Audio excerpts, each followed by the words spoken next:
ఇలా నిన్న ఒక పాల్వాయి హరీష్ బాబు అనే సిర్పూరు బీజేపీ ఎమ్మెల్యే, ఆయన డాక్టర్ ఎట్లా ఏంటో నాకైతే ఇప్పటికి కూడా సమజైతే లేదు.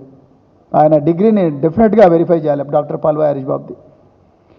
ఆయన అంటాడు ఏసీబీ అధికారులు 200 కోట్ల రూపాయలు ఒకటే ఇంట్లో దొరికినాయి అంటాడు.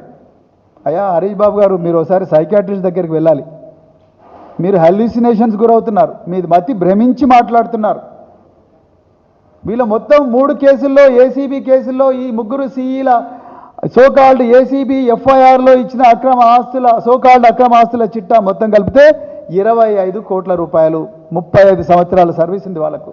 మీరు మీ సిర్పూరు కాగజ్ నగర్లో ఆ పేద ప్రజలందరినీ దోచి వాళ్ళ ప్రాణాలతో ఆడుకొని ప్రజా లైఫ్ కేర్ అనే హాస్పిటల్ పెట్టి ప్రభుత్వ ఆరోగ్య వ్యవస్థను మొత్తం నాశనం చేసి అందరు పేషెంట్లు కూడా మీ హాస్పిటల్కి రావడానికే మీరు వేస్తున్న సోకాల్డ్ కుట్ర, మీ నరేంద్ర మోడీని కూడా మోసం చేసి ఆయుష్ కేంద్రాలను కూడా బంద్ పెట్టి అందరు కూడా మీ ప్రజా లైఫ్ కేర్ హాస్పిటల్కి వచ్చే కుట్ర ముందు ఇది చాలా చిన్నదనిపిస్తున్నది నాకు.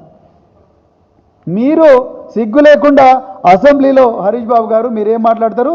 ఒక సీఈ దగ్గర 200 కోట్లు దొరికిందా? ఏ లోకంలో ఉన్నావు నాన్న నువ్వు? సో వీళ్ళకి మొత్తం కలిపి ఏసీబీ వాళ్ళు రాసిందే 25 కోట్ల. 25 కోట్లు వాళ్ళు చూపించింది ఒక్కొక్క తేడా ఎంతుంది. ఈ నూనె శ్రీధర్కి వచ్చేసి 2.5 కోట్లు, అదేవిధంగా బూక్యారామ్కు 3.5 కోట్లు.